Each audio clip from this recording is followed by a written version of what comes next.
Hey, Myles here at Tactical Hyve, and welcome to this week's dry fire and live fire session. If you missed our previous video from last week, we are now combining dry fire and live fire, and we've been talking about the grip, and so we're going to continue on that.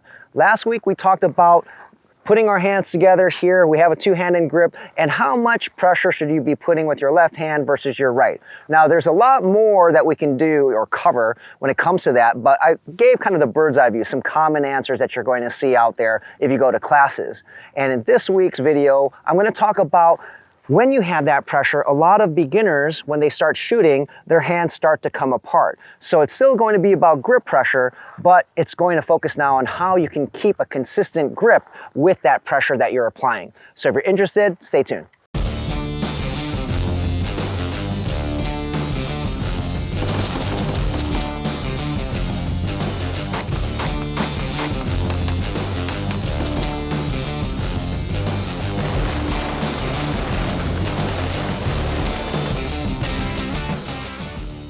When beginners and intermediate shooters shoot a pistol, they'll notice that they might start off with a really good grip, but then ultimately their hands just come apart. And if you remember from our previous videos, having consistent pressure is going to be very important for having a consistent grip. And having a consistent grip is going to make sure you have predictable shots downrange. If your grip comes apart all the time, shot after shot, and it's a different grip from when you started, then you can't really predict how you're going to shoot. It becomes a much bigger and more concerning variable because your arms, or I should say your hands, are moving all over the place. So when beginners shoot, their hands typically come apart in two ways. Now, these are not the only ways, but one, as they're shooting live fire, their hands will come apart this way. So this support hand starts to be riding forward. And that happens a lot because of two things. One, there's not a good friction here, or hands could be sweaty, things like that. But I'm going to show you a fix a little bit later, but that's a possible reason. Things are slippery here, okay? And if you remember that principle we talked about, good friction is extremely important for a good grip. Now, when people squeeze with their hands, sometimes they are squeezing way too hard with their fingers, okay? Now, we talked about how we're having a C-clamp here, and with the support hand, most instructors are going to teach you this should be going left and right. If this is going forward and back, this is left and right. Of course, there's going to be pressure in all directions, but primarily you're thinking that way. But you don't want to try and curve your fingers, okay? Your firing hand, as well as these fingers too. By curving your finger, it's like you're making a fist. And when people make a fist, I want you to look at this. I want you to pay attention to this space. When I clench down, making a fist, I have the tendency to move my hand away. So this hand is actually, I'm exaggerating, is moving forward. And that is because I'm beginning to use my fingertips now. So one more time here, see this? See the fingertips right here?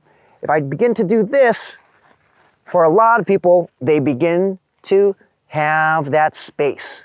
Right? And that's just a natural thing that happens when you're clenching down too much with your support hand fist, like a fist, okay? So instead of that, you have to remember you want to have C-clamp pressure, but now this way is sideways, okay? It's sideways, all right? You don't want to have that space. So one is friction here, or I should say lack of friction. It's being, it's slippery, and you might get stippling, use different skateboard tape, things like that, which could help. Or if you're a sports shooter, then you could use powder or something like that to add more friction.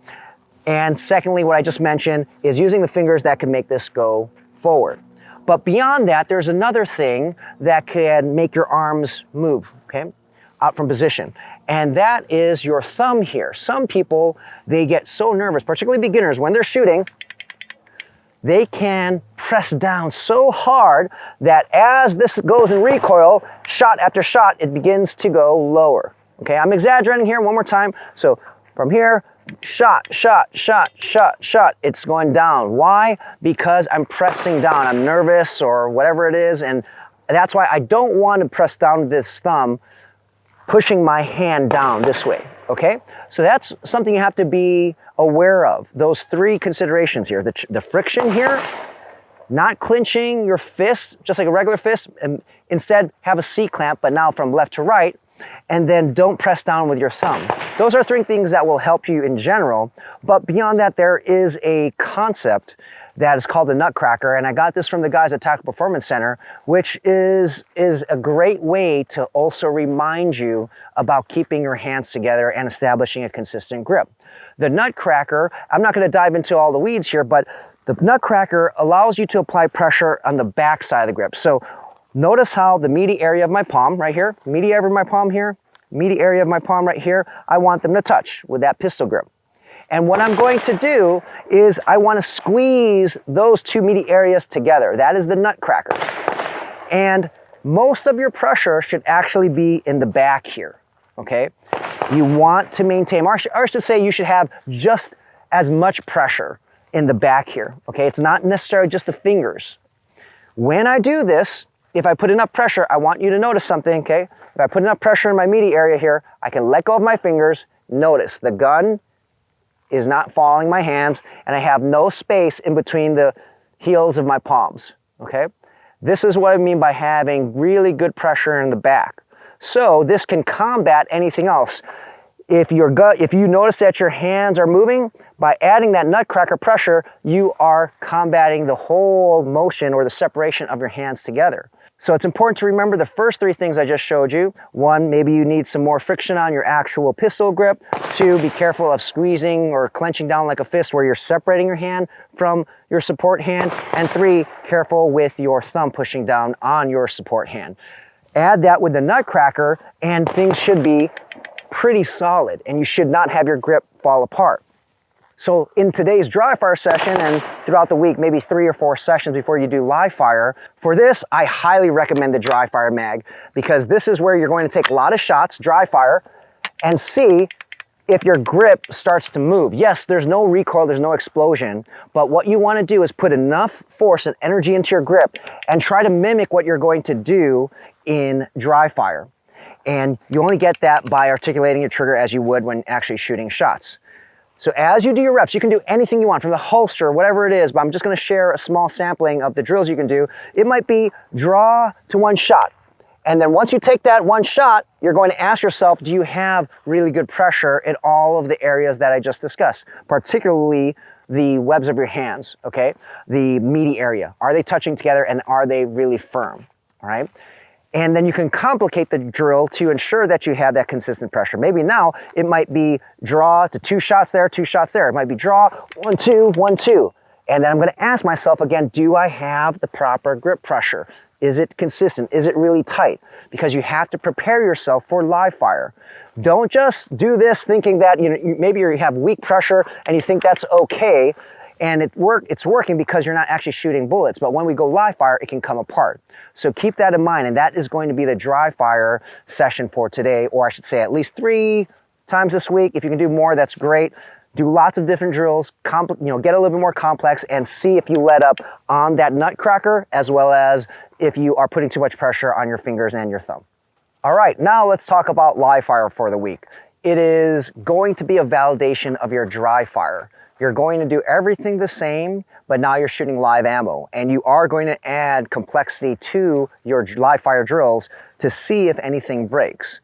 So I have a target down range, and you can do this with a single target. I recommend just breaking things down, isolating, then you can get crazier, add multiple targets, do all of that stuff, and have a lot more fun. So I'm gonna load and make ready. So if you follow our dry fire session, you already know that there are 3 things that we focused on that are going to potentially break your grip.